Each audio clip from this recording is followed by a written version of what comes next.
two different questions here, of course. One is embedded in a much bigger question, and that is the question of aging and mortality of everything, so to speak. The ones that are most immediate to us are, of course, our own mortality and the fact that human beings live of the order of 100 years, and not for 10 years or 1,000 years or a million years. And the question is why? Where does that 100 years come from?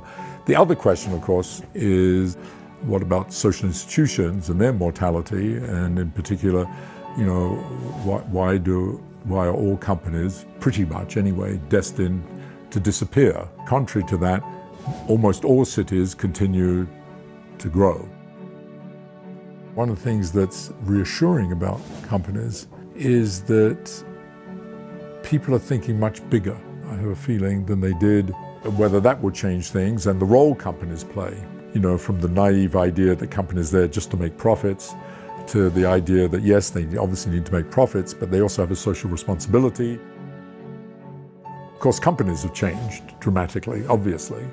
That changes the nature of the social network a little bit, because you could argue that if companies become seriously engaged with social good, the network, the grander network of the city, social network of the city, starts to blend much more with the social network of the companies. Now, of course, each citizen that works in a company is also a citizen. I mean, that already existed to some extent, but now it's much more, there's agency involved.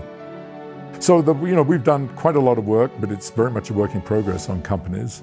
One of the amazing things we discovered was that, at least for US publicly traded companies, the average lifetime is only 10 years. So even once you become, you've gone through infanthood, and you've declared yourself a mature adult and you're on the US stock exchange, you only got 10 years on the average. And very few companies live for 100, 200 years. They do, and there are these amazing outliers, and many of them are because they have reinvented themselves. A company needs to become more like a city.